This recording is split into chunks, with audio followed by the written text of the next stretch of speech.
All right, this week's project, the 1990 Ford Ranger. We're going to be doing a fuel tank sending unit and fuel pump assembly. The reason being that the fuel gauge sits on empty, and this is a common problem with these. The floats were made of brass, and vibration gets to them. They fill up with fuel and they sink to the bottom of the tank. Other than that, the fuel pump was working fine, but either way, I'm going to replace the whole assembly. They're pretty cheap.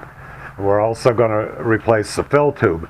Now, on the 1990 Ranger, unlike the newer models that have the gas tank between the frame rails behind the cab, the earlier models had the gas tank lengthwise with the side of the frame rail. So this is going to be where the sending unit is going to be further back, I believe, than where they are on the newer ones. So I thought I'd make a video about that. Anyway, this is a fairly easy job. It's a lot better to take the bed off. Two people can basically lift it off. I don't have any help here, so I'm going to use the lift to lift the bed off. And the routine is you've got to unhook your wiring harness to the tail lights and the bed, and then also just twist out the tag lights. They're part of the harness, so that they'll come up with the bed. And if you have any trailer wiring, go ahead and loosen that, just so it all comes up with the bed. And there's 6 bolts that hold the bed down, 3 bolts that hold the filler neck in, and I'll lower this and I'll let you see what I've done so far. So okay, I've taken the 6 bolts loose. These are the 6 bolts that hold the bed on. That's it. This is a Torx drive, T55. You can pick them up in an auto parts store fairly cheap. I've got Hazen a half-inch drive, and I've used the air gun to loosen these. They came out readily with the air gun, and the soaking that I did with the PV blaster yesterday, I soaked them about 4 times in the course of a day. That'll help, especially if you have a northern car. In this part of Florida, we really don't have that bad of a problem with rust, especially not with snow and salt on the ground and things of that nature. And then the other thing you need to do is there are 3 screws. Where are they? There they are. They're 7mm screws. There are 3 of them, and these hold on the filler neck.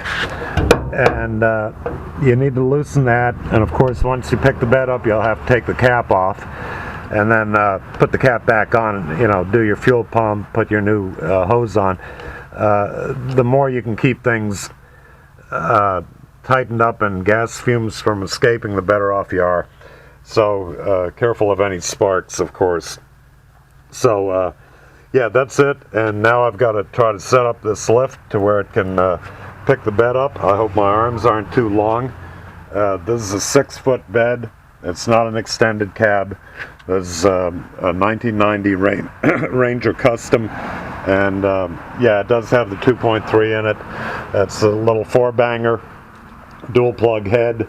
It should be the same as the earlier models. I had an 88, I think it was. Same as this, except a manual transmission and single plug head. Basically the same truck. It's the same truck. So I think they quit making this body style in 92 or 91. I'm not sure. So there is a difference between the tank mounting, and we'll continue on once I get this bed up. It's a nice, cool, overcast day. Humid as hell, but not bad working conditions, so I can take my time. The fuel pump and parts won't be here until next week sometime. So I'm just trying to do this all slowly and try not to hurt myself. and we'll continue on after that. Okay, so that was relatively easy. The bed is off of the truck, and I can just leave everything sitting right where it is, so it ought to go down relatively easy. Now, a couple things I want to point out here is that there were two clips right here on the back of the frame rail that held on some of that wiring harness. So as you're pulling up a bed, be careful. You get a little bit of room in there, and you can undo these two little clips that hold this partial wiring harness in there. Another thing, I definitely can see where this will work with a tilt bed, tilting the bed backwards like a dump truck instead, and maybe propping it up with some 2x4s. I don't recall now if the newer ones do indeed have a tank that goes across the frame rail. It would seem to interfere with that exhaust system over there. In either case, this could be done. Now, for somebody like me that's not young anymore, and I can't squeeze in between that bed and do this kind of a job, I decided I'm not even going to try the tilt either way, because this is so much easier. So here's the pipe that will be replacing the entire assembly for the inlet, and it is rock hard. I mean, it just and it's kind of loose on the tank, so that's not good right there. And this is the electrical plug, and obviously somebody's had this bed off before, because I'm missing two of the what do you call them, the threaded they're kind of speed nuts or whatever that clip onto the frame, like this one here. I'm missing two of them, even though the bolts came out, and I don't see where anything dropped off the truck. So and you can see the wiring here. Somebody's done some happy horseshit wiring. Obviously the X system might have not been working right, and but either case, the fuel pump and everything works perfectly on this. So the plug has three little clips on it that you'll have to release to get the plug off, and then you've got your fuel lines here. And of course, before you take any of the fuel lines off, if you notice, there's a lot of dirt that's accumulated under this bed. So an air gun would come in very, very handy here. Compressed air, you want to blow all that off.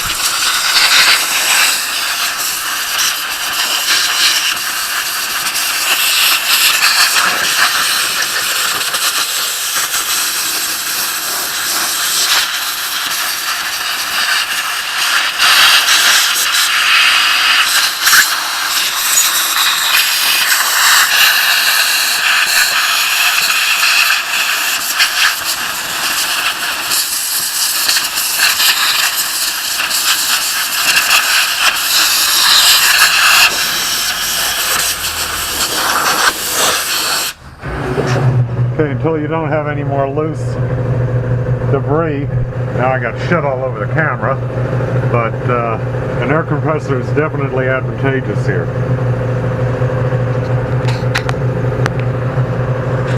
Now some people really have a problem with these clips, and of course these clips are not that hard to do. A lot of people try to squeeze the end together right about there and trying to push them out. All you really need is a nice flat blade screwdriver. There you go, boom, they're gone. You're going to get new clips with the new, and that one hasn't even been put in right by the last moron that worked on this. So yeah, even part of the clip will hold it in. And then you just give them a little twist. I'm going to stand back in case the system probably still has a little bit of pressure on it. Just a little bit, yeah. And you can move this collar around. And same thing with that, just give it a little wiggle, and that's it. There are O-rings in there. And that's your fuel lines. They come off very easily. And to take the fuel sending unit out and everything, just take a screwdriver, or actually I like to use a brass drift, and a lot bigger screwdriver if I'm going to use a screwdriver and a hammer. And this turns counterclockwise to loosen it, and the entire assembly will come out.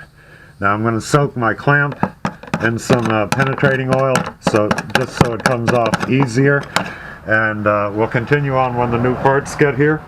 But that is the gist of it. And while you're in here, you might as well clean up a few things. Mud dauber nests that have built, and a lot of other junk that sits up there. So a lot of people make a big deal out of the black and white clips, but you'll notice the white one generally goes on a smaller line, but either clip will work on either one. If you have a spare fuel filter and you didn't use those clips, or you have some good usable ones, you can reuse them. They're fine, they're not going anywhere. And by the way, you should be replacing the fuel filter if you're putting a new pump in. Fords love to clog up fuel filters. I do mine about once every year and a half, and 2 years on this truck, because I don't drive it much over 500 miles a year. So that's it. Good time to play with your spare tire if you have one. Get things loosened up and spray them with some oil. Same thing with all the threaded bolts, nuts. Good time to clean them off with compressed air. Lubricate them with anti-seize, or lubricate the bolts with anti-seize. And then if you ever have to do this again, it'll be a quick job. Not that big of a deal, really. So that's it for this portion of it. Relatively simple. Like I said, if you have a helper, the bed is easily picked up by 2 people. Now, mine's going to be a little heavier because I have that fiberglass cap on the back there, and that's a pretty heavy cap. But still, two healthy guys could pick that up. Me being one broke down old dude, I ain't picking this up. So there it is. Okay, and once I get the parts, we'll go with that, and then we'll finish up the video.